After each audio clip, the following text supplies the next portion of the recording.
Muchas gracias. Bien, pues vamos a continuar. Espero que no estén cansados. Antes que nada, yo quisiera agradecer la organización de este evento. Definitivamente, colegas y todos aquellos que están interesados en la nematología, que les quiero agradecer también su presencia.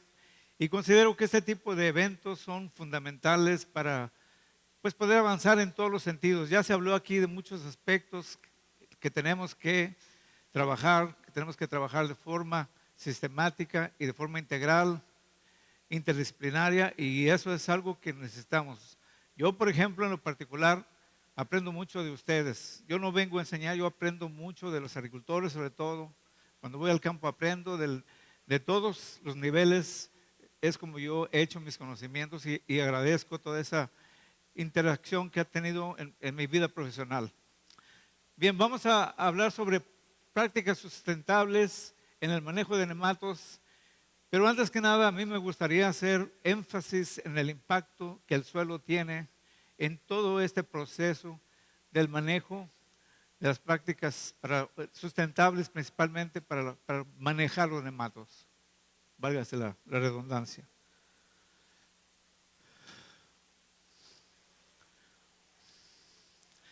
Bien, vamos entonces a dar una breve introducción sobre el suelo. El suelo es un sistema viviente. Desafortunadamente, compañeros, hay un falso paradigma sobre el suelo.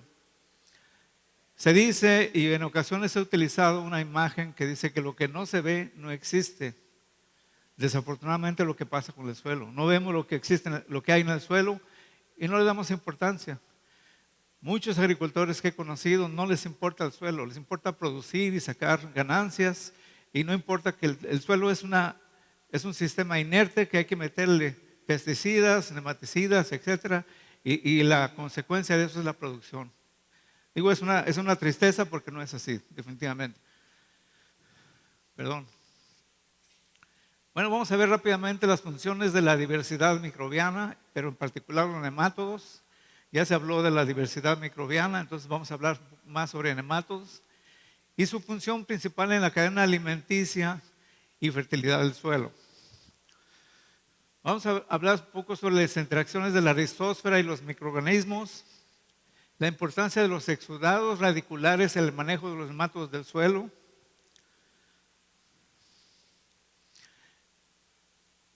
Vamos a hablar un poco sobre los nemátodos, los problemas nematológicos que existen en el norte de Sinaloa. Yo tuve la fortuna de trabajar unos años en el CIDIR, el Instituto Politécnico Nacional, que está en Guasave, y aprendí bastante sobre los problemas nematológicos de la región y tuve unas experiencias formidables. Yo estoy muy agradecido y uno de los mejores lugares que yo he conocido, puedo decir, en el mundo, es Sinaloa. Yo estoy realmente agradecido, tengo muy buenos amigos en Sinaloa y considero que es uno de los lugares potenciales para producción de alimentos, no solamente para México y Estados Unidos, sino para el mundo. Después vamos a terminar con las prácticas sustentables para el manejo de los nemátodos del suelo y en particular los fitoparásitos. Y por último las conclusiones. Bien, en el año 2015 se llamó el Año Internacional del Suelo. En ese evento, que fue un evento mundial, se le dio importancia a esos aspectos que ven ustedes, no los vamos a traducir, pero bueno, ven ustedes que existen una serie de problemáticas o de aspectos que hay que tomar en cuenta en el suelo, que tenemos que utilizar medidas para hacer una agricultura o un manejo sustentable. Y como pueden ver ustedes aquí, todos los microelementos y macroelementos que están por aquí tapados son definitivamente esenciales, no solamente para la nutrición de la planta, sino para la nutrición del humano y de los animales en general. Todos aquellos que nos alimentamos de las plantas dependemos de esos micro y macronutrientes. Y aquí podemos ver en esta figura para qué sirven cada uno de los micronutrientes.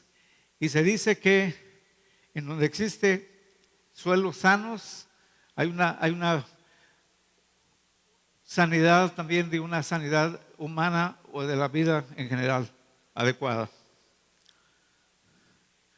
Aquí desafortunadamente no tomaron en cuenta la diversidad de microorganismos del suelo, pero bueno, aquí estoy insertando esta breve figura en la cual vemos una serie de microorganismos importantes. Perdón. Bien, hablemos un poco sobre lo que es la fertilidad del suelo. La fertilidad del suelo está basada en tres aspectos fundamentales, que es el componente biológico, el físico y el químico. Esos tres componentes determinan la fertilidad del suelo. El contenido del suelo. En este pie que vemos aquí, podemos ver que casi el 50% de la existencia de lo que es el suelo está formado por materia orgánica. Otro porcentaje, que es aproximadamente el 25%, aquí me falló le comentaba yo a Jaime que las presentaciones cuando se cambian de Mac, de Apple, que es mi computadora, se borran en este sistema de la computadora, la PC. Bueno, pero en fin, eso equivale a agua, aire, y solamente esta pequeña parte aquí es el contenido de materia orgánica. Cuando hacemos el análisis de este contenido de materia orgánica, aquí que solamente es un 5%, vamos a ver que de este porcentaje de aquí son una materia orgánica estable, que es el humus, que es bastante grande, porque el humus se viene acumulando desde muchos años. En algunos casos puede tener cientos de años en suelos sanos que se viene acumulando el humus, ¿verdad? Después tenemos aquí esta componente aquí, que solamente equivale a la materia, a los organismos vivos.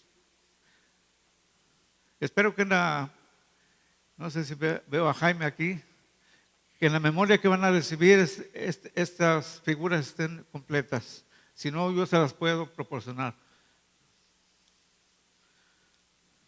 Bien, pero ¿qué tipo de organismos encontraríamos en ese porcentaje pequeñísimo que vimos en ese pie? Bueno, tenemos una gran serie de organismos, desde hongos, actinomicetes, amibas, nemátodos, tartígrados, insectos, hormigas, etcétera, lombrices y etcétera. Una diversidad. Ya la compañera pasada mencionó que podemos tener miles de diferentes tipos de microorganismos en el suelo. Es indeterminado hasta la fecha la cantidad, la diversidad de organismos que tenemos en el suelo. Bien, solamente en una cucharita de suelo, aproximadamente de 10 gramos de suelo, vamos a encontrar estos organismos, y podemos ver aquí el número de individuos que encontraríamos en 10 gramos de suelo. Vamos a ver que lombrices podemos no encontrar ninguna, porque una sola lombriz puede pesar más de 10 gramos, ¿verdad? Pero tenemos ácaros, nemátodos, protozoarios, algas, hongos, actinomicetos, bacterias. Y es la biomasa en libras por acre a una profundidad de 6 pulgadas, que es donde se encuentra la mayor diversidad de microorganismos. Bien, ¿cuáles son los beneficios de la diversidad del suelo? Principalmente el reciclaje de nutrientes. Los nutrientes que se están produciendo como resultado del metabolismo de los diferentes grupos de organismos es la liberación de nutrientes que son asimilados por las plantas. Otros beneficios: estabilidad del ecosistema. El suelo cumple con múltiples funciones simultáneamente, que es la resiliencia del sistema.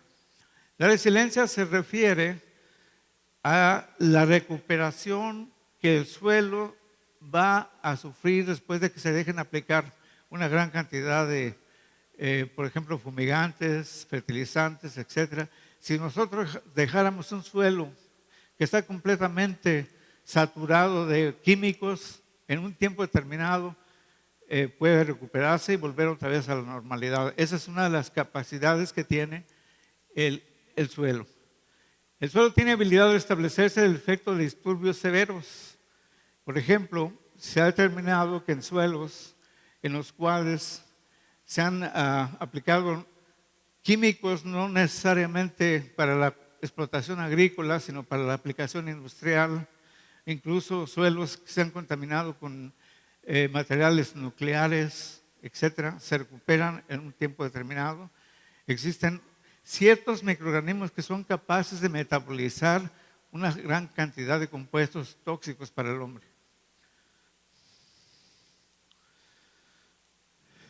Bien, la red alimenticia del suelo es fundamental. Esta red alimenticia del suelo está compuesta por varios niveles tróficos. En el primer nivel trófico tenemos que las plantas son las productoras de alimento, transforman la energía solar en energía química. Son los que van a ser capaces de promover, o más bien de sintetizar la glucosa, ¿verdad? Que la glucosa es la molécula de la vida.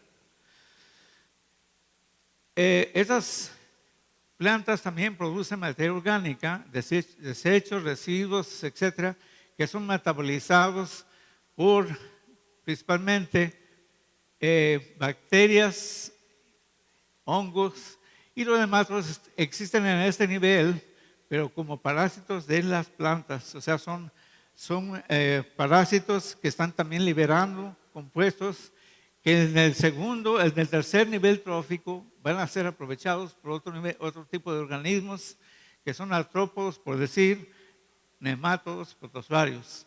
Otro nivel, el siguiente, es el cuarto nivel trófico, que existen los predadores.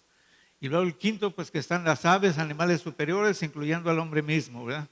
Entonces, esto solamente es para ilustrarles que los nematodos se encuentran en los tres niveles fundamentales de la cadena trófica, que son importantes en todos esos eslabones de la cadena trófica.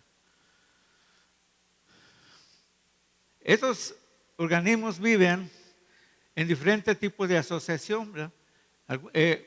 Viven en una relación que se llama comensalismo, en la cual cada uno de ellos tiene una función, pero no interfiere con el otro. Eso se llama una relación comensal. También viven en una relación simbiótica en la cual se ayudan mutuamente. Aquí en esta caricatura, pues uno le da de comer al otro, pues realmente así es, ¿verdad? Alguno procura la alimentación para otro y viceversa, entonces se ayudan formando una simbiosis. Y después, pues definitivamente también tenemos el parasitismo, ¿verdad? Que es el caso de los nematodos fitoparásitos que consumen raíces de las plantas o de otros que son predadores. Alguien en la mañana preguntaba que si existen nematodos que se alimentan de nematodos. Aquí están en este nivel. Ya lo vamos a ver más tarde. Bien, en una muestra normal de un suelo sano, podemos decir sano, vamos a encontrar una diversidad bastante grande de nematodos. Aquí encontramos nematodos fitoparásitos, nematodos de vida libre, como se llaman. Esos nematodos de vida libre se alimentan de bacterias, de hongos, de algas, etc. Y también encontramos nematodos predatores, que aquí están estos y otros, ¿verdad? Que se alimentan de otros nematodos y de otros microorganismos del suelo también. No necesariamente nematodos, comen tartígrados, bacterias, hongos, etc. Entonces, consumen una gran cantidad de microorganismos. Y estos podemos ver, o sea, estos forman lo que se llama diversidad de los nematodos. Entonces tenemos nematodos bacteriófagos, fitoparásitos que tienen, como pueden ver ustedes aquí, la cavidad bucal, el aparato bucal de los nematodos determina su nivel trófico, se llama, o sea, determina qué tipo de alimentación pueden tener. Entonces aquí en este caso, la taxonomía clásica es de validez para los taxónomos, para los nematólogos que se dedican a trabajar con la clasificación de estos nematos. Pero en un aspecto práctico, a nosotros solamente nos interesa identificar qué tipo de cavidad bucal tienen, y así nosotros podemos identificar como fitoparásitos, bacteriófagos, micófagos, predadores, etc. Y aquí pueden ver ustedes también que este tiene un estilete bastante fino con respecto a un fitoparásito. Este tiene una mandíbula en la cual tiene pequeños dentículos. Un omnívoro tiene un diente muy grande. Y unos predadores tienen mandíbulas con dientes bastante fuertes, bastante sólidos. En los suelos de Guasave, en los suelos del norte de Sinaloa, encontramos una diversidad bastante grande de todos los tipos de nematos que mencioné anteriormente. Entonces tenemos fitoparásitos, tenemos micófagos, bacteriófagos y predadores. Entonces, como les decía, ese es un parámetro. Cuando ustedes hacen un análisis de suelo, generalmente yo lo que hago es que yo reporto la cantidad de todos estos tipos de nematos, porque esos indican qué grado de deterioro puede tener su suelo. Estos nematos, por ejemplo, los predadores, son muy sensibles a los cambios del suelo. Cuando se aplican algunos químicos, por ejemplo, los fumigantes son los primeros que desaparecen. Y hablamos de la resiliencia para que se recupere ese suelo. Yo considero que para que un suelo que después se aplicaron fumigantes, no se recupera en 3, 4 años. No, eso no es posible. Se recuperarán unos 10 años. Esa es mi apreciación. Porque si ustedes saben, los químicos que contienen los fumigantes, algunos son metales pesados. Cloro, por ejemplo. Bromo. Y esos, bromuro de metilo. Y esos metales tardan años en metabolizarse o perderse en el suelo. Entonces, hay que esperar un término, aunque estamos aplicando organismos benéficos, va a ser muy lento el proceso de recuperación del suelo. Entonces, hay que tomar en cuenta eso. Bien, pero ¿qué relación tienen esta diversidad de nematos con los exudados radiculares? Y fue una suerte que ya han hablado los compañeros pasados sobre unos aspectos que vamos a ir relacionando en este caso. Los exudados radiculares se encuentran principalmente en la rizósfera, que la rizósfera es una zona influenciada por la raíz de las plantas que se extiende aproximadamente 2 milímetros según la literatura. Yo considero que depende de la planta, en algunos casos puede ser más amplia, ¿verdad? La rizósfera es muy rica en compuestos orgánicos producidos por los exudados de las células y las raíces. Y como dijo la compañera, ¿verdad? Si comparamos suelos lejanos de la rizosfera con el ambiente que existe en la rizosfera, vamos a encontrar que hay una densidad 10 veces menor fuera de la rizosfera de microorganismos del suelo. Entonces aquí podemos ver en una pequeña partícula, ¿verdad?, cómo se encuentran los diferentes tipos de microorganismos, bacterias, hongos, protozoarios, nematos, etc., dentro de lo que es la rizosfera.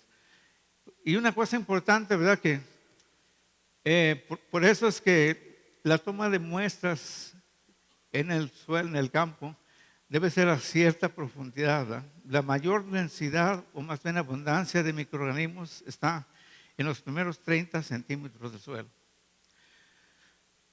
Y es por lo siguiente, la concentración de oxígeno se reduce mientras más profundo y la concentración de CO2 aumenta mientras más profundo. Entonces hay una relación con la producción de microorganismos mientras más profundo esté. Este diagrama es muy interesante. Este diagrama ejemplifica, perdón que no estoy de aquel lado, pero ejemplifica aquí los diferentes tipos de compuestos que se están produciendo en la rizosfera. Entonces, ustedes recuerdan, ya el doctor Alejandro habló sobre, en la biología de los nematos, en dónde penetran los nematos, ¿eh? Los nematos generalmente van a penetrar por las puntas de las raíces, porque en las puntas de las raíces tenemos tejidos no diferenciados que son muy ricos en contenidos celulares, o sea, nutrientes. Además, por otra parte, los tejidos no se han diferenciado todavía, son muy suaves y pueden entrar con mucha facilidad en estas regiones. Pero aquí también podemos observar que se llevan a cabo la producción de exudados radiculares en estas partes terminales de las raíces, en los ápices de las raíces.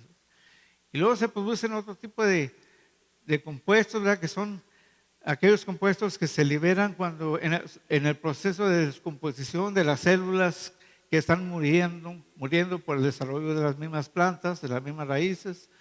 Se producen también otros compuestos que las bacterias, recuerden que las bacterias son las primeras que van a descomponer el material orgánico. Después están los hongos y por último los actinomicetos. Eso va en el sentido que las bacterias son las que van a aprovechar primero el material, el contenido de nitrógeno de la materia orgánica. Después los hongos son capaces de también aprovechar lo que queda. Y por último el grupo que se llama de limpiadores, o sea que carroñeros, digamos entre paréntesis, son los que se van a encargar de limpiar todo el carbono. Es decir, toda la lignina, celulosa, hemicelulosa, que es parte del contenido de carbono de la materia orgánica. Son los últimos que van a entrar en acción para descomponer el carbono. Entonces podemos ver aquí que existe pues una diversidad de compuestos que son liberados en estas raíces y podemos ver los microorganismos. Vemos aquí que también los microorganismos están trabajando a todo este nivel, otro tipo de organismos aquí mismo, y están liberando también compuestos que son definitivamente importantes en todo el complejo, en la fisiología de la rizosfera. Hay otro componente aquí que es de fundamental importancia y son las micorrizas. Las micorrizas tienen un papel fundamental también en la biología, en la cadena alimenticia del suelo. Bien, solamente para darles una idea de los diferentes tipos de exudados o de compuestos que son liberados por las raíces. Entonces podemos ver ahí que hay azúcares, aminoácidos, ácidos orgánicos, ácidos grasos, esteroles, enzimas y misceláneos. Una gran cantidad de compuestos.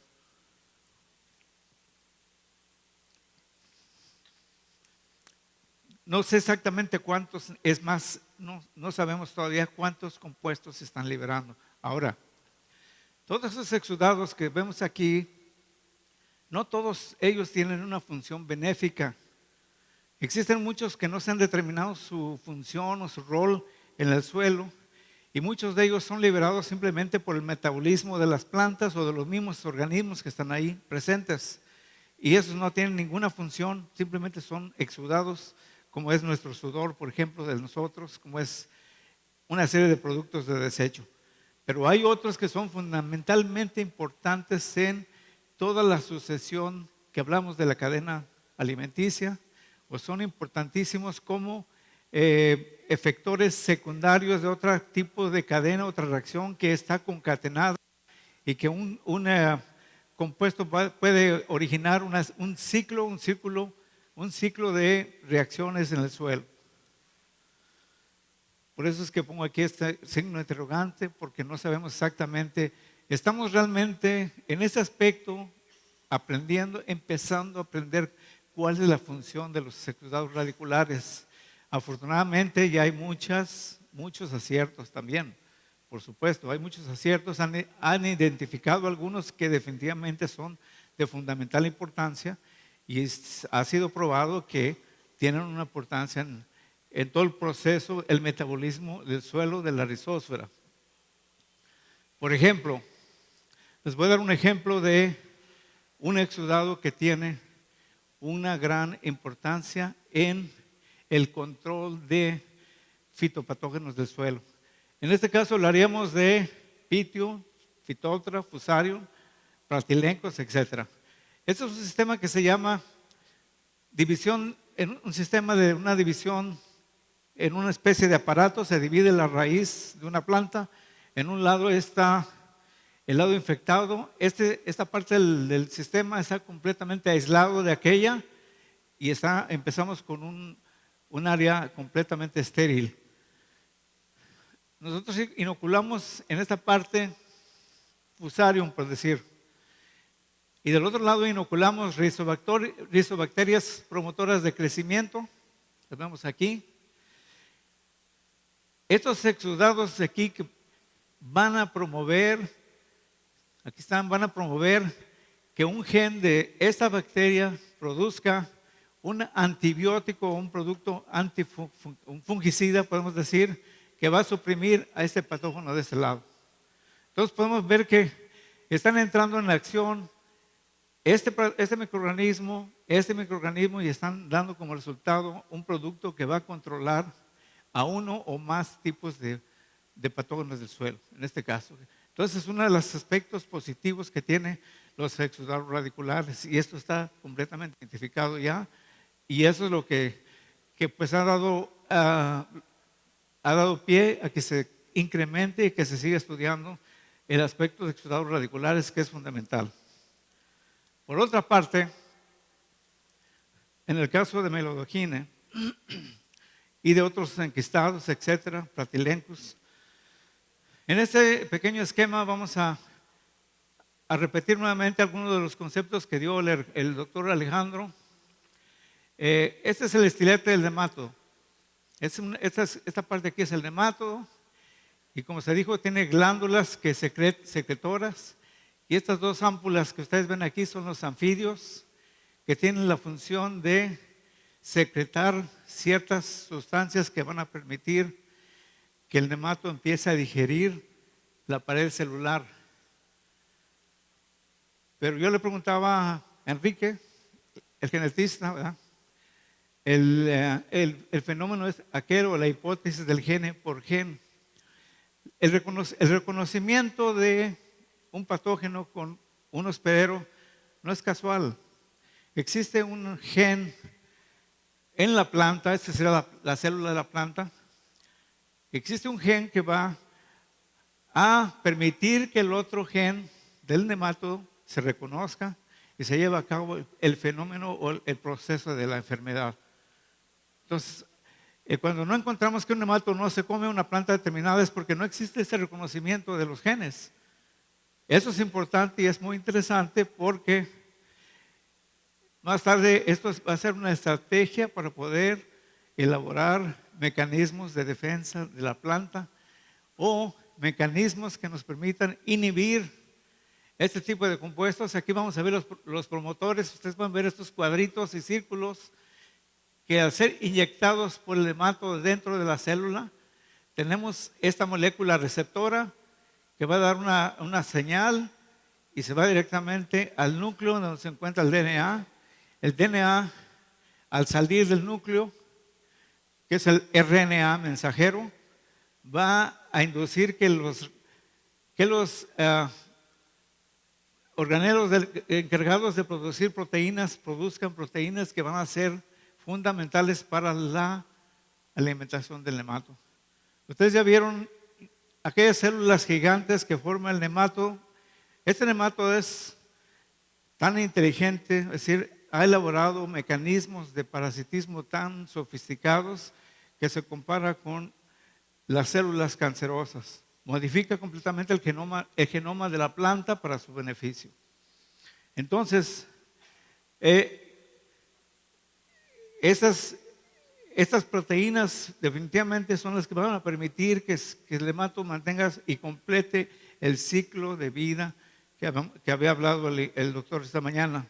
Pero los exudados radiculares que se están produciendo también por aquí y que están llegando al nematodo a través de las anfibias que reconoce, o sea, está reconociendo esos exudados radiculares que le van a permitir ubicar y dirigirse hacia la planta, también se encuentran de esta forma. Entonces, es un sistema completamente identificado y por eso es que es muy difícil el manejo, el control de estos nematodos. Yo estuve hace unas 2 semanas en un seminario de una doctora molecular de Melodogine, de Davis, y esta señora decía que actualmente está mucho más complicado el manejo de Melodogine que hace unos 10 años, porque el problema que tenemos actualmente es que estos nematodos están constantemente cambiando.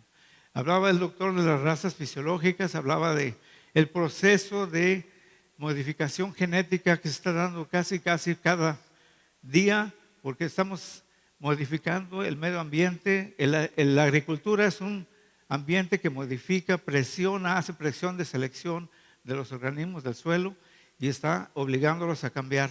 Hay una competencia tremenda entre la planta y los parásitos, fitoparásitos en este caso. Bien, voy a darles unos ejemplos de problemas nematológicos que existen en el norte de Sinaloa. Cuando yo llegué a trabajar a Guasave, en la región de Guasave, algunos agricultores, yo tenía el mismo problema que ya se mencionó. Algunos agricultores me decían, no tengo problemas de nematos.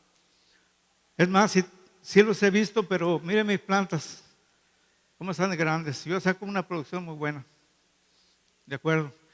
Bueno, en este caso, no sé si pueden ver por aquí, a este agricultor se le rompió una manguera del riego y dejó por descubierto esto que ven ustedes aquí.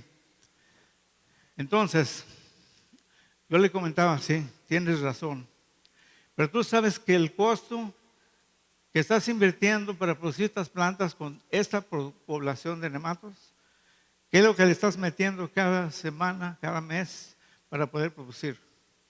Si no tuvieras nematos, posiblemente tu costo de producción fuera mucho menor. Y bueno, afortunadamente los agricultores en esa región se han ido educando. Tenemos aquí el caso, el apoyo de la Facultad de Agronomía del Valle del Fuerte, ¿no es cierto, Fernando? De Juan José Ríos, que han estado trabajando bastante con nematos en esa región, me refiero al norte de Sinaloa, y el doctor Fernando Sánchez, que mañana lo van a escuchar, tiene también una serie de experiencias muy interesantes en este sentido. Bien, pues este es el problema en tomate. En Chile, en la región más al noroeste de los Mochis, hay una región donde se produce bastante chile. Están produciendo chile para el uso de los asiáticos en California, es el chile Thai, y chiles de otro tipo, y ellos en algunos casos abandonan su producción por este problema que ven ustedes aquí. Todas estas plantas secas que ven ustedes es causado por Melodogine.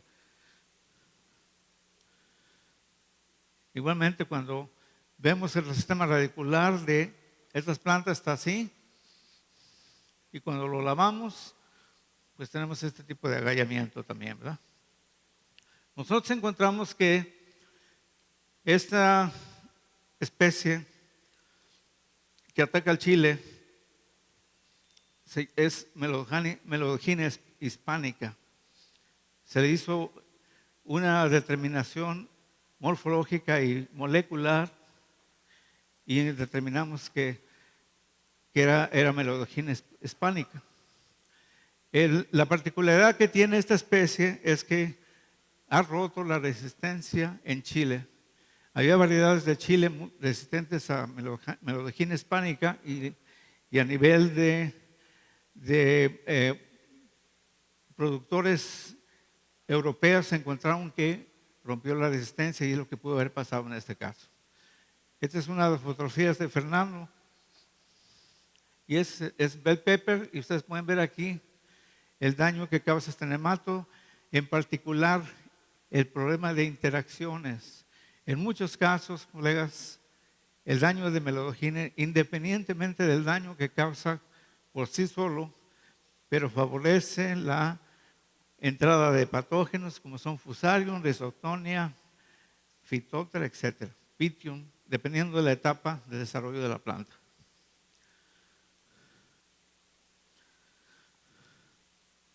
Otro nemato importante es Rhotilenculus reniformes. Este nemato considero que fue introducido en esa región del norte de Sinaloa con el cultivo del algodón que abandonaron. Que precisamente una de las razones por que lo abandonaron fue la podrición tejana y el nemato. Rhotilenculus reniformis es un nemato que en el sur de Estados Unidos, en Luisiana, Mississippi, etcétera, causa daños bastante fuertes en el cultivo de algodón, pero tiene una rama de hospederos bastante fuerte. Entre ellos este cultivo que es frijol ejotero. Y aquí podemos ver la diferencia entre una plantación infestada con una plantación sana. Podemos ver a qué nivel quedan las plántulas en algunos casos cuando está infectado con este nemato. Y estas serían las hembritas que produce este tipo de nemato, que se llama nemato reniforme o arriñonado, porque tiene una forma de un riñón, por eso se llama reniforme. Es un problema fuerte. El maíz yo tuve un tesista que hizo un muestreo en la parte sur de Guasave y encontró un zoológico de nematos, entre ellos el más importante es Platylenchus. Y Platylenchus se asocia con Fusarium y alguien me estaba comentando que últimamente en el cultivo de maíz está apareciendo o se está elevando mucho la incidencia de Fusarium. Y yo puedo asegurarles que hay una relación, una asociación con Platylenchus. No sé si algunos de los colegas estuvieron en una reunión en Cancún, en la reunión de Bayer, y estuvo ahí un nematólogo brasileño que trabaja con caña de azúcar y ha trabajado por 50 años con caña de azúcar y mostró unas infestaciones dramáticas en caña de azúcar. Esta es una fotografía aérea que yo tomé desde el avión y muchos de esos campos son campos azucareros, son parcelas azucareras.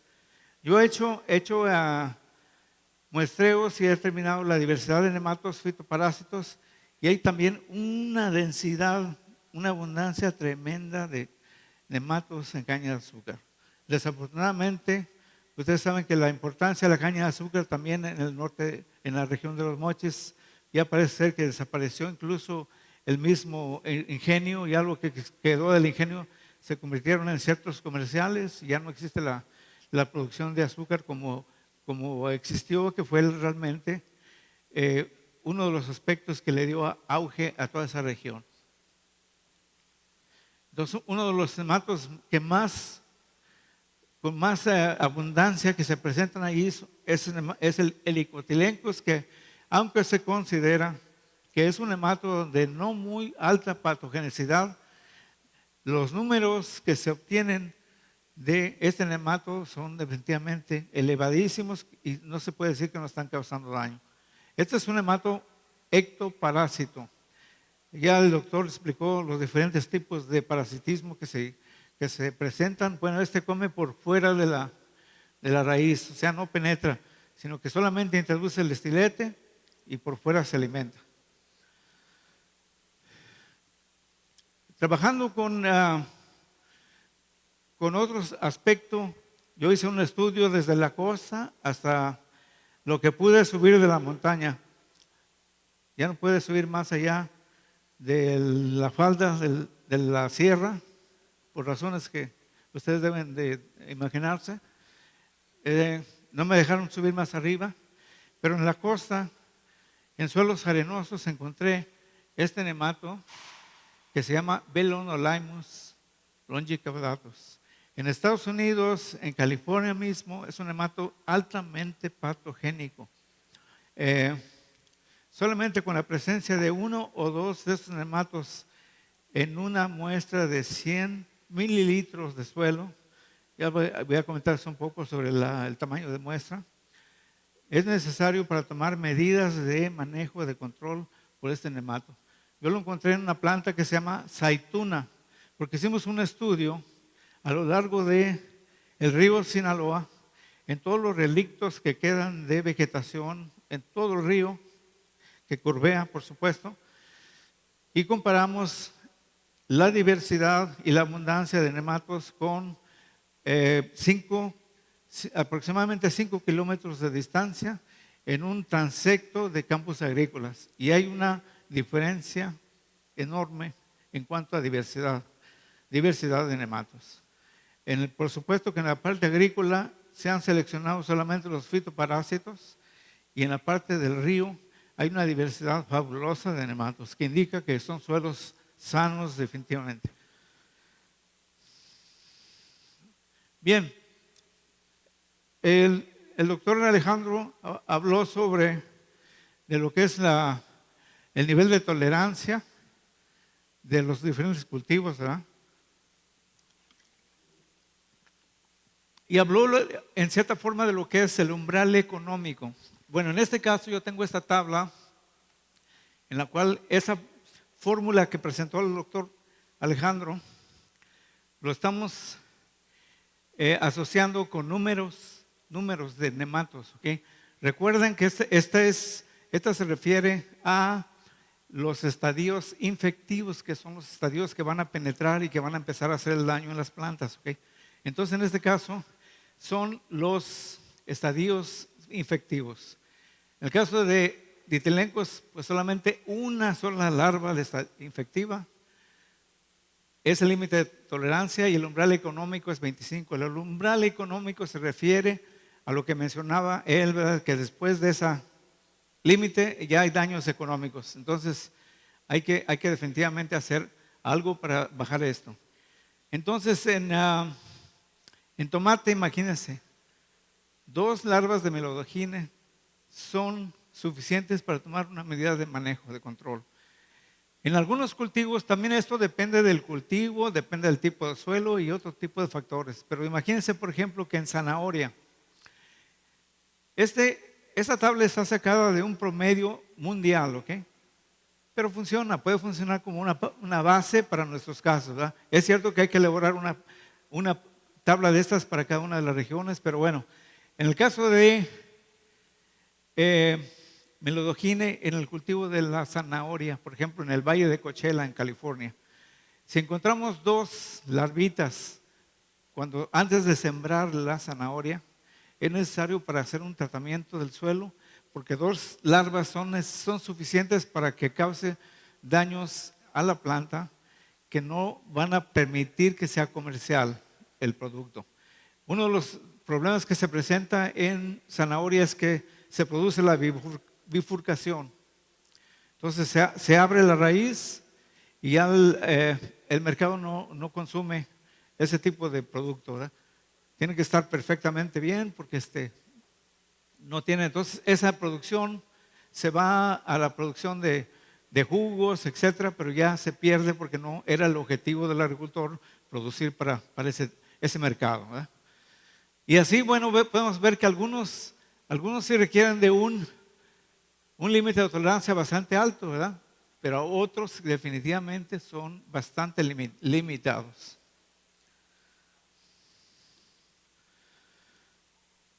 Bien, vamos a hablar ahora sobre las prácticas de manejo sustentables para el manejo de los nematos del suelo.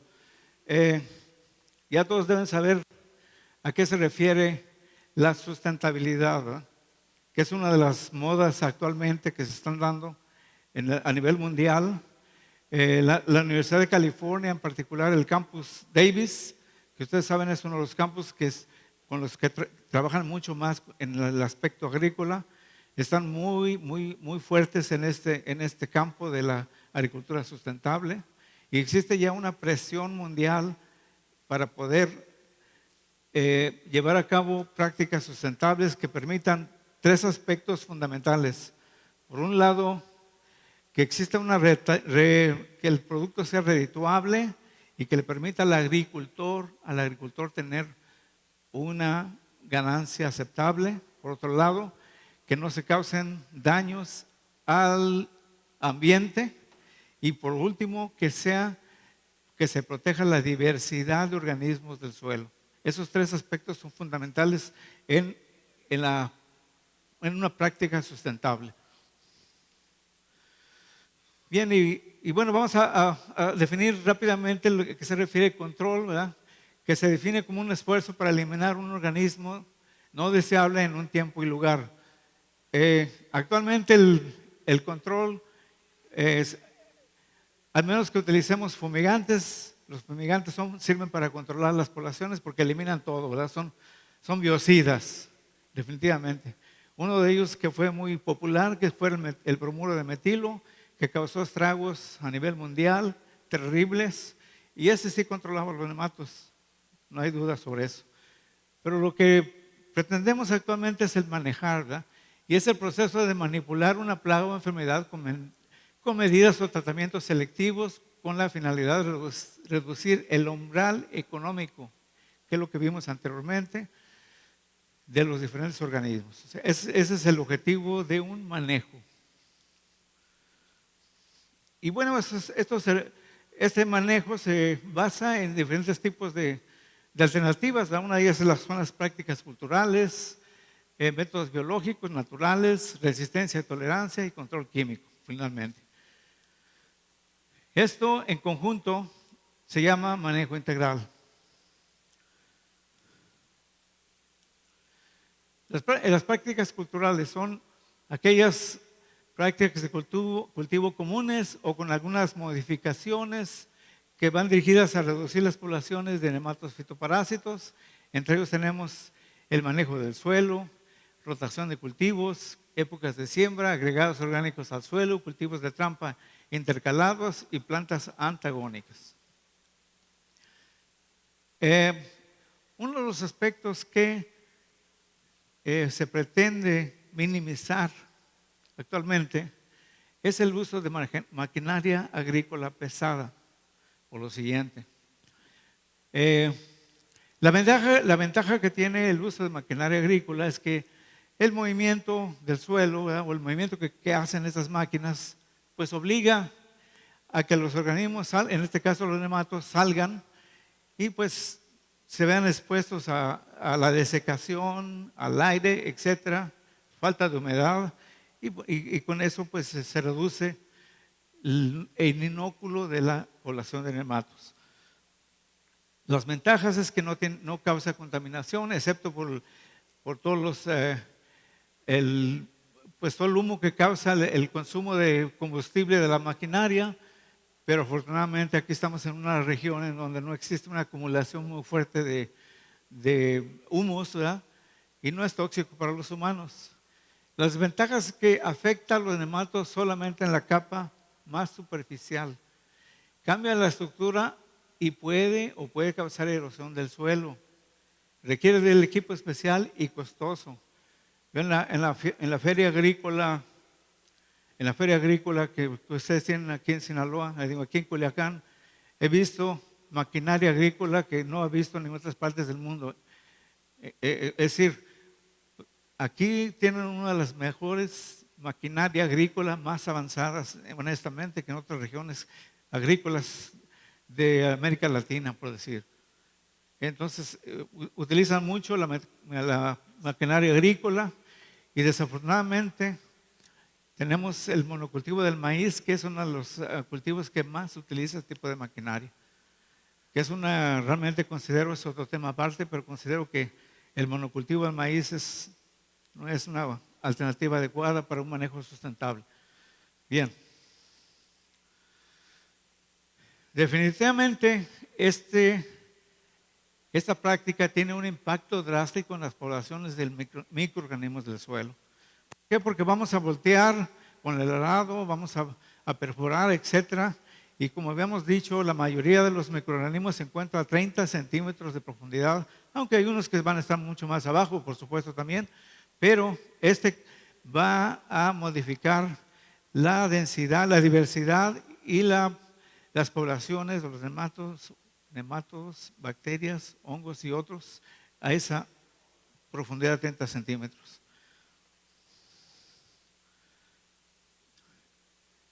Y bueno, son tipos de maquinarias que se utilizan, ¿verdad? Que son definitivamente el arado, hacen picoteo, etcétera, y algunas de esos implementos agrícolas tienen una profundidad bastante grande, ¿verdad? ¿Y cuál es la desventaja? La desventaja es que la calidad y cantidad de población microbial se reduce porque se eliminan todos los poros, todos los conductos naturales que existen en el suelo, en los cuales se están proporcionando oxígeno, como lo vimos anteriormente, al suelo y que tiene pues una importancia importante en el mantenimiento de ese sistema.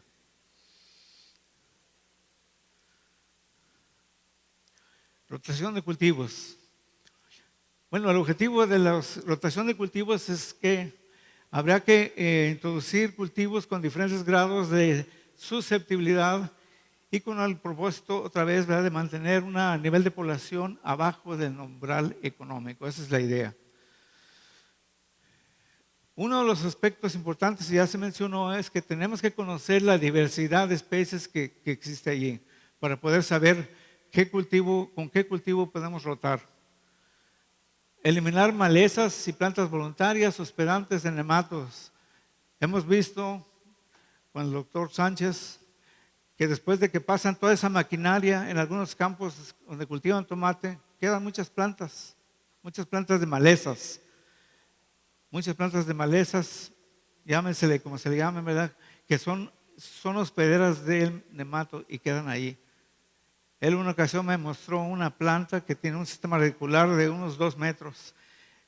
Como mencioné y vimos en una figura anteriormente, los nematos penetran por las puntas de la raíz y después conforme va creciendo la raíz, el nemato va avanzando junto con el desarrollo de la raíz y avanza en algunos casos metros de profundidad.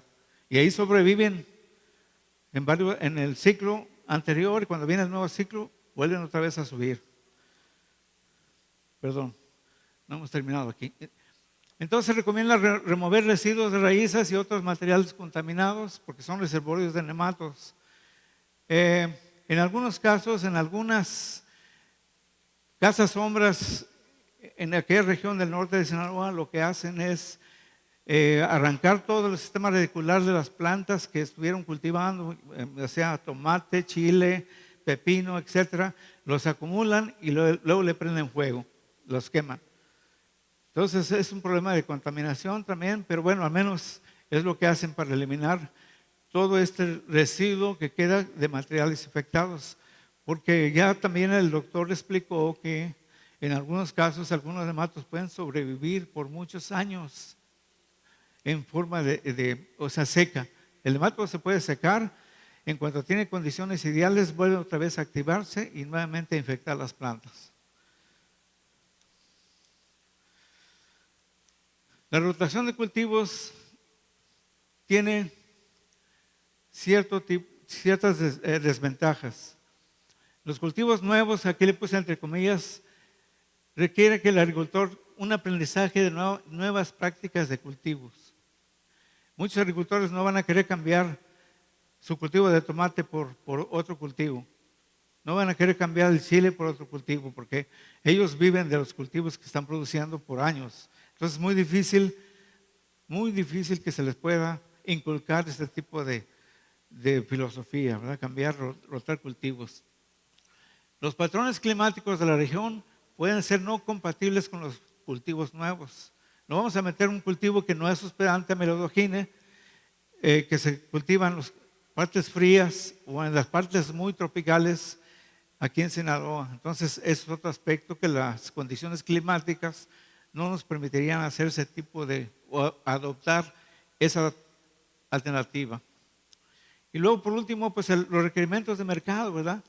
¿Dónde podemos colocar esos nuevos productos? Es decir, no existe el mercado, posiblemente no existe la costumbre ni regional, a lo mejor, de poder consumir este tipo de productos y toma su tiempo. Allí en Guasave, rumbo a Las Glorias, se puso una plantación muy grande de un fruto que se llama lichi. El agricultor que estableció eso me dijo que le tomó años el poder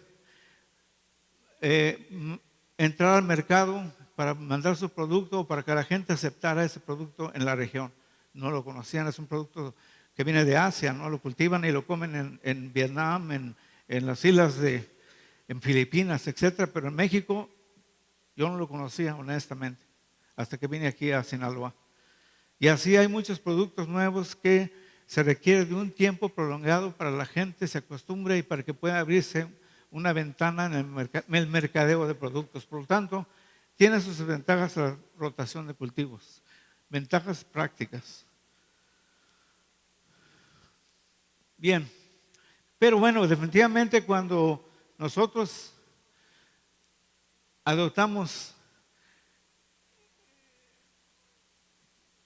prácticas que van desde las zonas naturales a las praderas y luego al monocultivo, la diversidad del suelo disminuye drásticamente.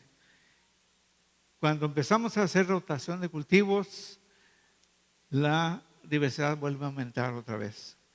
Recuerdan que les comenté que los suelos son resilientes, es decir, nuevamente se recuperan, van un proceso de nuevamente formar asociaciones, como dijo la compañera anterior, los grupos funcionales, y nuevamente se restablece la fertilidad y la diversidad de microorganismos del suelo. Las plantas hospederas malezas o voluntarias, por ejemplo, en algunos casos, este es un caso extremo, ¿verdad? Pero aquí tenemos una cucurbitácea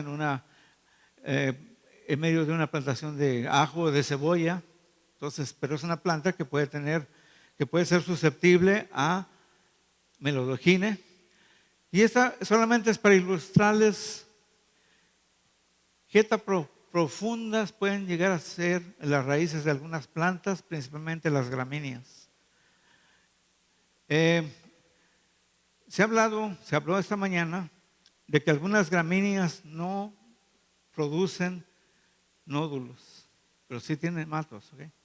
Los nódulos son el resultado del proceso aquel que les comenté, del reconocimiento entre el nematodo y el hospedero, la planta, y los nódulos no los produce el nematodo, o sea, los produce la misma planta. O sea, al modificar el código genético de la planta misma produce esos alargamientos de las raíces para posiblemente como una medida de respuesta, de defensa a la invasión del nematodo, o posiblemente también como una protección al sitio donde el nematodo se está alimentando, pero definitivamente las gramíneas no producen nódulos sustanciales. Entonces podemos ver aquí, por eso es que también las gramíneas son una buena alternativa.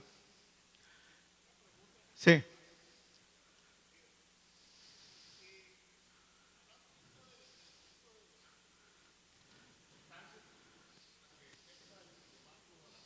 Sí.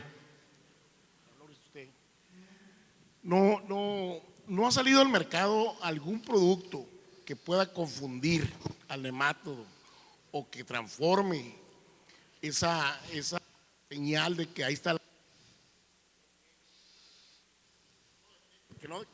que no detecte el nemátodo de la raíz o lo perturbe, como una feromona, por ejemplo, en los insectos. Y es muy sustentable para que no llegue a la raíz y cause todos esos problemas, porque es sustentable, ¿no? ¿Sí me entendió? Sí, sí, sí, sí. No sabe usted de algo que pueda ayudar Mire, aplicado al suelo. platicando aquí con los colegas que están fomentando este tipo de alternativas, entre ellas el ingeniero Gabriel ellos están conscientes de eso y están trabajando sobre ello. Y es algo que es una de las alternativas. Ya vamos a verlo un poquito más adelante, pero son unas alternativas. ¿Okay? Se puede trabajar a 3 diferentes niveles. Lo vamos a ver un poquito más para resolverle un poquito bien más concretamente su respuesta. Pero entonces podemos ver que definitivamente es un problema. Es un problema y no solamente de las gramíneas, sino existen otras plantas que tienen un sistema radicular muy profundo. Entonces, imagínense que todas esas puntas de la raíz aquí tienen una población grande del nemato. Entonces, ¿qué va a pasar cuando eliminamos la parte de arriba y pretendemos que ya todo quedó limpiacito? Le pasamos el tractor y llegó más o menos a esta altura. Y todo esto que quedó abajo es un reservorio de nematos, que más tarde va a volver a subir otra vez, sobre todo, como se habló de las prácticas de cultivo que tenemos actualmente. El riego por goteo ha venido a ser un arma de 2 filos. Por una parte, tiene efectos positivos porque concentra el bulbo y le da más humedad y condiciones buenas a la planta, pero también crea condiciones apropiadas para que se lleven a cabo también más incidencia de patógenos, no solamente nematos, sino una serie de patógenos también que sobreviven ahí. Entonces, si le aplicáramos a una gramínea riego por goteo, imagínense, entonces vamos a tener unas poblaciones muy difíciles de controlar. Bien, épocas de siembra. El objetivo es manipular las fechas de siembra, evitando los periodos de máxima actividad del nemato, lo que permitiría un desarrollo anticipado de raíces antes del desarrollo de las poblaciones del nemato. Ya también el doctor Alejandro habló un poco sobre este aspecto. Cambiar también estrategias de cultivo, por ejemplo, trasplante tardío de injertos, proporcionar buenas condiciones para el desarrollo inicial de las raíces para evitar las poblaciones iniciales del nemato. Aquí en el norte de Sinaloa y a lo mejor en general utilizan una práctica muy, muy buena. Utilizan una práctica en la cual aplican promotores del desarrollo para la raíz inicialmente. Y eso es muy bueno porque las etapas críticas que tenemos que evitar en la infestación de Melodogine principalmente son, digamos que las primeras 2-3 semanas son fundamentales. Si nosotros protegemos la planta en esa etapa, vamos a obtener ya una producción decente. Si tenemos plantas adultas que le están penetrando los nematos, van a causar problemas, pero ya no es una pérdida de producción sustancial. Entonces hay que proteger la planta a ese nivel y a eso se refiere esta práctica, ¿verdad? También hay un limitante que pues el tipo de cultivo y el clima definitivamente dependiendo de la siembra. No vamos a obligar, yo tengo entendido que existe una ventana de 2-3 meses cuando se termina el ciclo aquí, que será mayo, junio, julio o julio, agosto, septiembre, en el cual no se practica nada. Entonces no podemos forzar o retrasar o adelantar la época de siembra porque ya existe una experiencia del agricultor por muchos años que en esa etapa de esa ventana pues no es muy apropiado el sembrar o el modificar. Habría que hacer pruebas, definitivamente. Agregados orgánicos al suelo. Los agregados orgánicos definitivamente es una de las mejores estrategias que podemos seguir y es altamente recomendable para los agricultores de tomate, de chile, de hortalizas y de Sinaloa en general, ¿verdad? Bueno, principalmente cambian las características físico-químicas del suelo, la estructura, el pH y la retención de aguas. Favorecen esto, ¿sí? Ustedes saben que estamos en Sinaloa en los límites de los trópicos, del neotrópico con neoártico, que llega aproximadamente en el Carrizo. Ahí se termina el nivel. O sea, realmente, por posición geográfica, estamos fuera del trópico de Cáncer. El trópico de Cáncer pasa por acá, por Mazatlán, ¿no es cierto? Entonces, arriba no debía haber cultivos tropicales. Y sin embargo, por ejemplo, un poco más al norte de Mochis se produce una gran cantidad de mangos de diferentes variedades. ¿Por qué? Porque los neotrópicos están limitados hasta esa parte que les comentaba, un poco más arriba al norte, que hay una pequeña sierra, y esa sierra marca la división. Entonces, una de las características que tenemos aquí más al norte es que son suelos de origen desértico. Y ya se habló que los suelos de origen desértico son deficientes en materia orgánica, son alcalinos, y una de las alternativas mejores es la incorporación de materia orgánica para cambiar el pH y para agregar materia orgánica para cambiar la estructura del suelo, no la textura, la estructura.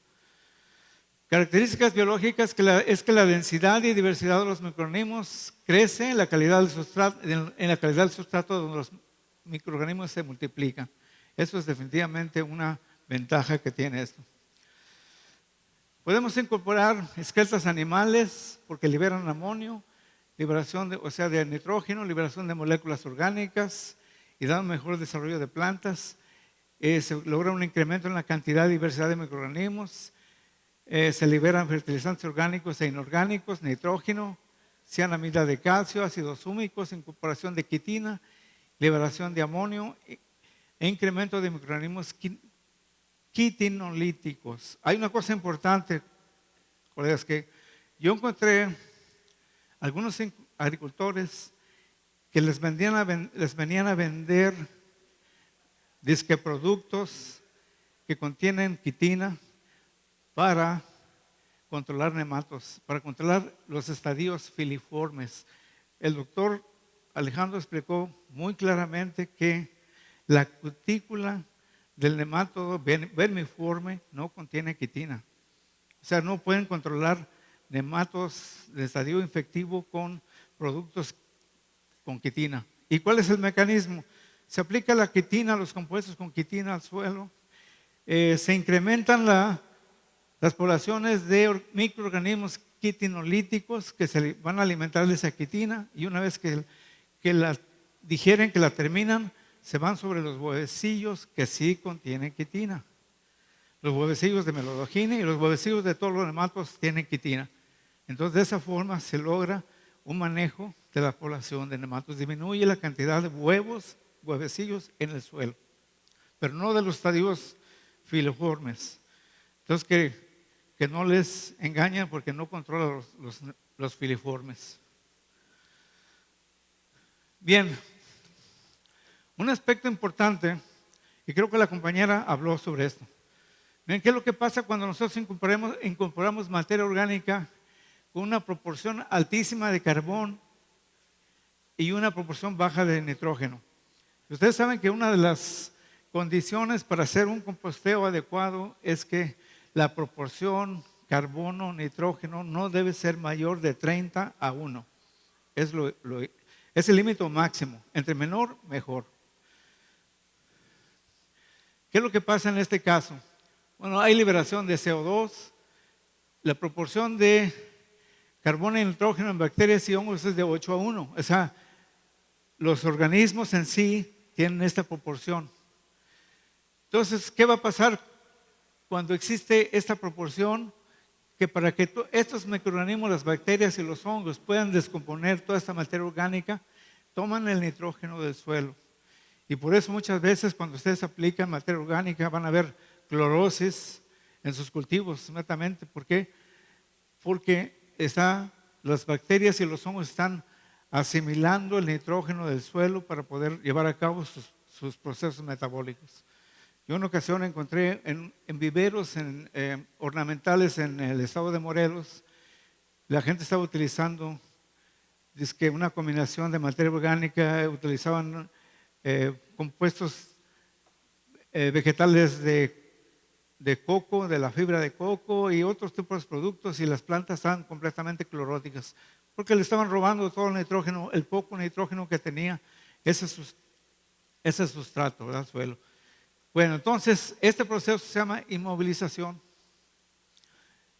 No hay circulación y la planta no está asimilando el nitrógeno.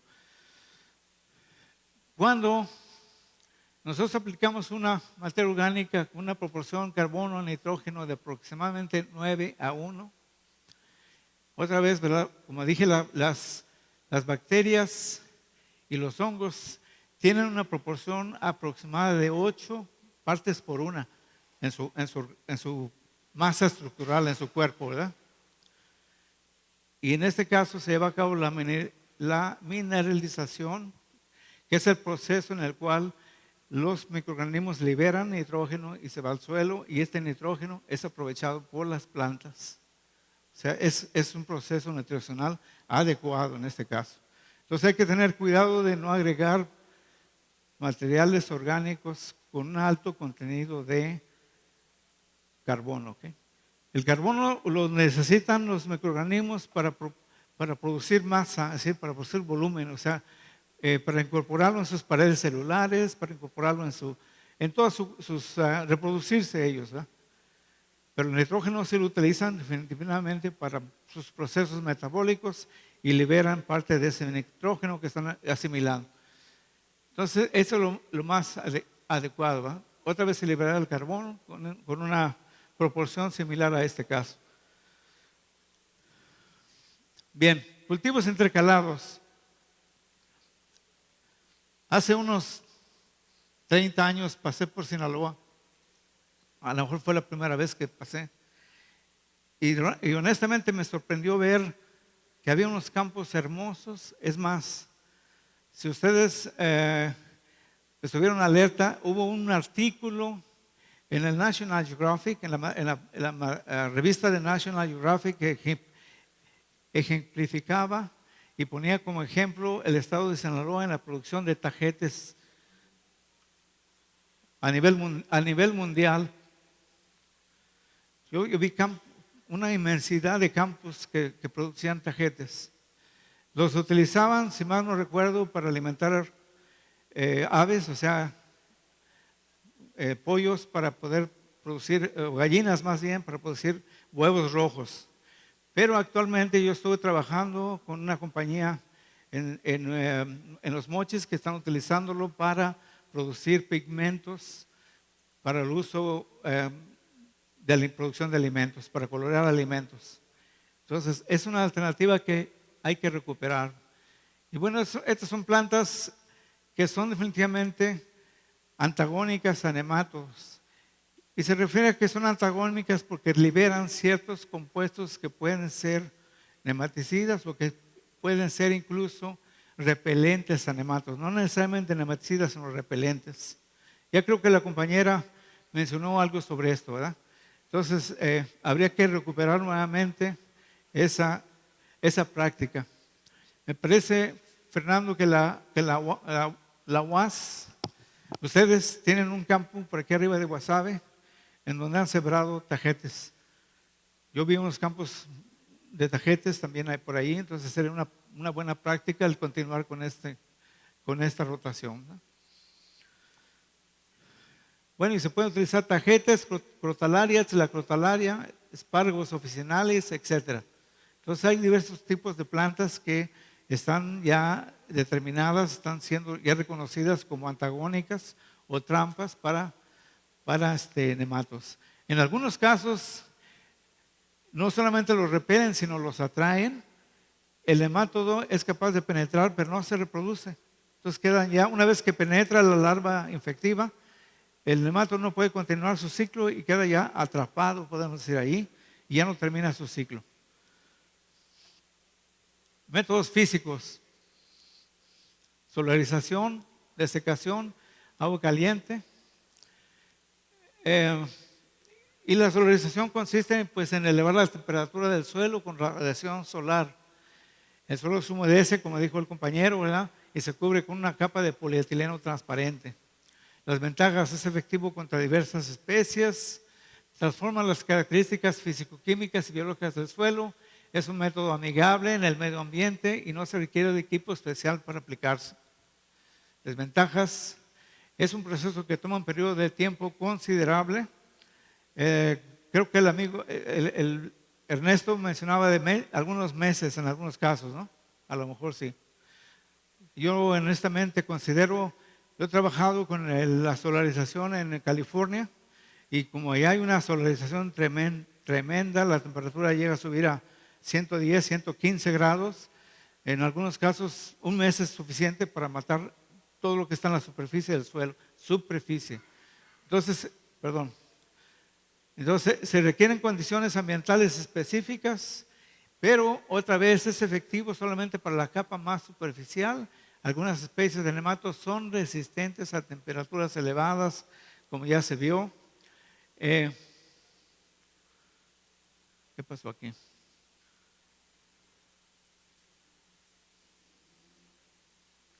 Ok, esta es la forma como se aplica. Se puede aplicar en casas sombras, incluso internamente.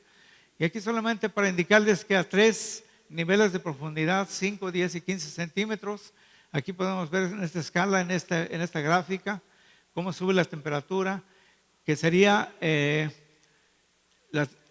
a 5 centímetros sería la temperatura ideal. Generalmente se considera que sometiendo a 50 grados, a más de 45 grados centígrados, los nematos se eliminan. Compañeros de Sonora y de Chihuahua, ustedes pueden practicar esto y da muy buen resultado. Entonces, a 45 grados centígrados se pueden eliminar perfectamente, miren, porque puede llegar hasta 50 grados centígrados la temperatura y elimina la mayoría de los nematos. Pero esto es a esta profundidad. Pero podemos ver que a 35 no llega ni a 40. Entonces, a 35 centímetros nos vamos a eliminar muchos de los nematos que existen ahí. Entonces, tiene esas limitaciones, este tipo de práctica. Desecación. Ventajas que también no tiene efectos para el operador, para el ambiente. No se requiere de un equipo especial. El terreno se debe mantener sin cultivo por largo tiempo. Se requieren condiciones ambientales específicas, efectivo en las capas superficiales del suelo. Y algunas especies de nematos son resistentes igual a temperaturas elevadas. En este caso, desecación se refiere a que el suelo se voltea, pero no se le pone plástico, se deja así al ambiente. ¿Qué es lo que hacen realmente los agricultores después del tomate, ¿no? Le meten el arado y lo dejan así por un tiempo determinado. Es una desecación eso. Tratamiento con agua caliente.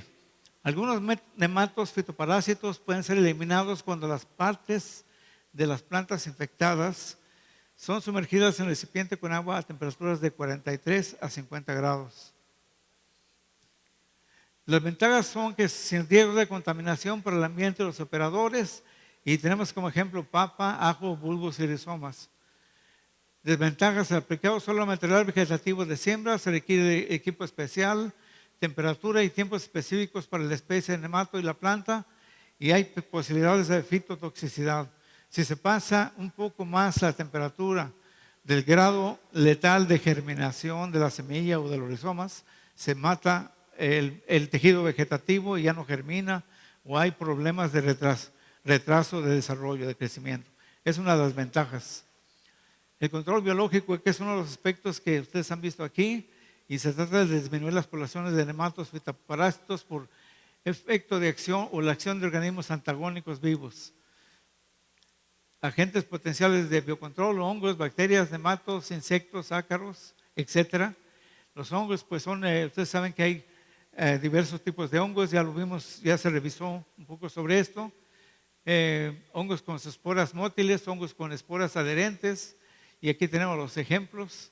Hongos con esporas que son ingeridas por los nematos, se las comen y luego germinan dentro del aparato digestivo del nemato y se elimina por esa razón. Germinan las esporas y se alimentan del nemato. Los hongos, pues hay nematos atrapadores de nemátodos, y aquí tenemos una serie de tácticas que usan los nematos: anillos, hifas, adhesivas, nódulos adhesivos, redes de micelios, hifas, Luego hay endoparásitos de hembras y huevecillos, que son parásitos obligados. Están Nematóptera, parásitos facultativos. Existe Poconia, Phacelomices, Dactylela, etc. El doctor Sánchez tiene experiencia porque escribió un artículo. Él hizo un trabajo en el norte de Sinaloa y ha hecho exploraciones sobre estos tipos de hongos nematófagos. Y aquí solamente podemos ver las redes, los anillos. Aquí podemos ver cómo sí penetran esa capa resistente que habló el doctor. Sí hay hongos que son capaces de penetrar y germinar dentro, y podemos ver aquí cómo el hongo coloniza completamente el hongo dentro. Estos son los anillos que atrapan los nematodos. Son las conidias que lleva el nematodo en la cabeza. Cuando se encuentra con ellas, se pegan y posteriormente germinan y terminan atacando el nematodo. Hay bacterias, en este caso son Bacteria penetrans. Ya se habló de bacillus que destruyen los huevecillos, Cenorhabdus nematophilus, pseudomonas, etcétera, que merman el número de huevecillos y reducen el proceso de invasión. Aquí podemos ver las bacterias, cómo colonizan, se pegan a la cutícula del nemato y eventualmente penetran y eliminan completamente el nemato, lo matan. Uno de los aspectos importantes aquí, colegas, es que la mejor alternativa es la búsqueda de poblaciones autóctonas, es decir, endémicas de la región. O sea, se pueden traer especies de otras regiones, pero se recomienda más que nosotros busquemos poblaciones que están habituadas, adaptadas, que han evolucionado dentro del sistema que nosotros tenemos aquí. Yo he encontrado Pausteria penetrans colonizando diversos nematos en la parte norte, cerca de la sierra. Por Sinaloa de Leiva hay una gran cantidad de este tipo de bacterias. Bien. Los atributos que deben tener los microorganismos con potencial de control biológico deben ser especificidad para el nematodo clave, o sea, el nematodo blanco, ¿verdad? En este caso. Efectividad contra todas las poblaciones o prototipos del nematodo. Rápido modo de acción contra el nematodo. Producción masiva fácil, económica. Aplicación de campo agrícola y con tecnología o equipo común. O sea, todo esto debe ser lo más práctico posible. Otros atributos son establecimiento eficiente en el suelo y de persistencia prolongada, sin riesgo para el medio ambiente, usuario y cultivo, y un almacenamiento sin riesgos y sin pérdida de efectividad por efecto del ambiente, por ejemplo, temperatura o humedad que los puede afectar. Factores que afectan el control biológico en el suelo son que cada agente tiene requerimientos específicos para su desarrollo. Factores como humedad, pH, temperatura. Algunos requieren de agua corriente para activarse. Otros no sobreviven sin el nematodo hospedero. Son microorganismos parásitos obligados. Cuando se combinan con otros tratamientos no sobreviven. Por ejemplo, cuando se combinan con fertilizantes, aplicación de pesticidas, etc. ¿Qué características de los nematos limitan el uso de agentes de control biológico? Sobrevivencia prolongada dentro de los tejidos de las plantas. O sea, los endoparásitos no pueden ser alcanzados por agentes de control biológico. La producción de huevecillos dentro del tejido o en cubiertas protectoras como las capas gelatinosas, quistes, lo que mencionó el doctor Alejandro. Alto grado de eficiencia reproductiva, amplia capacidad de dispersión, aplicación masiva en el suelo para lograr un contacto efectivo entre el agente y el hospedero. ¿Qué factores pueden limitar el desarrollo de los agentes de control biológico en el suelo? Materia orgánica, aireación, humedad, pH y fertilidad del suelo. Otro aspecto importantísimo es la aplicación de hongos micorríticos, endo y ectomicorrizas o de bacterias nitrificantes.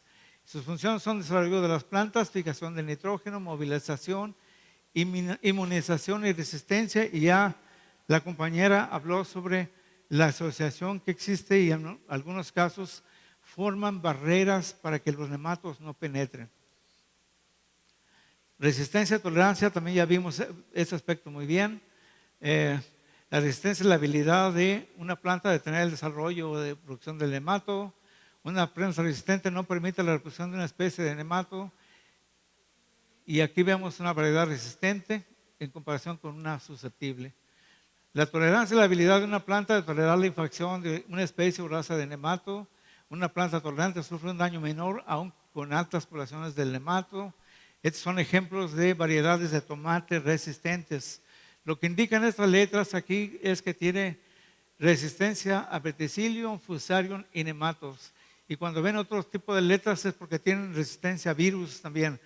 Existe una gran cantidad, y lo dijo Ernesto, de variedades resistentes de tomate, en este caso estoy hablando de tomate, a nematos. El problema aquí consiste en que las variedades van evolucionando, entonces las variedades que se cultivaban hace 5 o 10 años ya actualmente dejaron de usarse. Entonces hay que buscar nuevas variedades. Pero los proveedores de semillas pueden dar los sobres, los envases de la semilla, tienen que tener esas letras, ¿verdad? Cuando tienen cierta resistencia. Algunos de estos están actualizados hasta el 2015. Entonces, estas son las mejores variedades actualmente. Control químico, bueno, ya eso, yo honestamente no puedo darles muchos detalles sobre eso porque no soy partidario del control químico. Por las razones que ya les di. El control químico es necesario, si es cierto, no tampoco tengo mis objeciones al respecto, pero hay que usarlo con mucha precaución y hay que usarlo cuando sea realmente necesario. Entonces, bueno, hay compuestos no fumigantes, no volátiles, que tienen modo de acción. Están los organofosforados, carmatos y otros.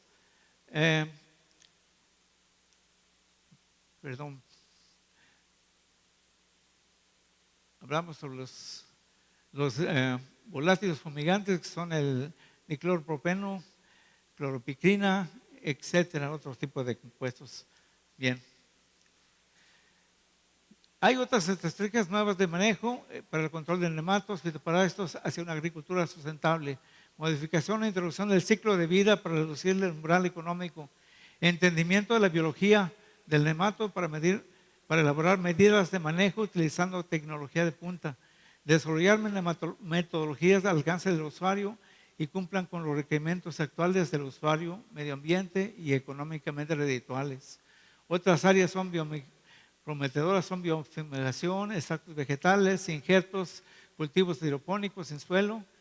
Y los retos aquí son cómo interrumpir lo que preguntó el colega, cómo interrumpir los ciclos de vida de los nematos fitoparásitos, cómo promover que la actividad microbial de la fase suelo raíz rizósfera disminuya la invasión de las plantas por fitoparásitos, identificar compuestos que interfieran con la recepción de estímulos de los fitoparásitos o los repelan, que fue lo que preguntó, selección de variedades resistentes o variedades que puedan tolerar la infestación o produzcan cosechas aceptables.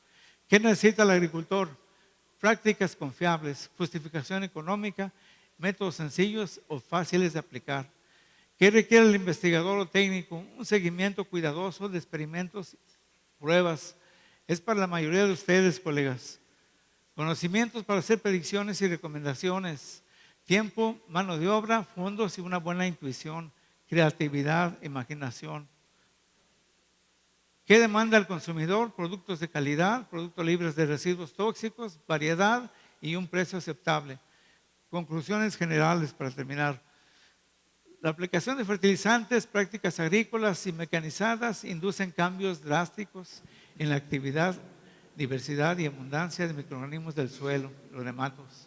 Es decir, una aplicación de fertilizantes exagerada, ¿sí? O sea, el no tener realmente una buena táctica para aplicarlos. No existe un método de manejo ideal para los nematos fitoparásitos. Hay que crearlo. Podría decir que cada casa sombra, cada campo tiene que elaborar sus propios planes, como mencionó la colega, para poder llevar a cabo un manejo adecuado. Las condiciones particulares de cada suelo, cultivo y manejo determinan el método de manejo apropiado para el caso. El uso de agregados orgánicos es una de las alternativas prometedoras para el manejo de nematos, fitoparásitos y hortalizas. Y el éxito del uso de agentes de control biológico requiere del conocimiento de su biología y el manejo sustentable e integral del suelo. Gracias, colegas. Bien, Sí. gracias.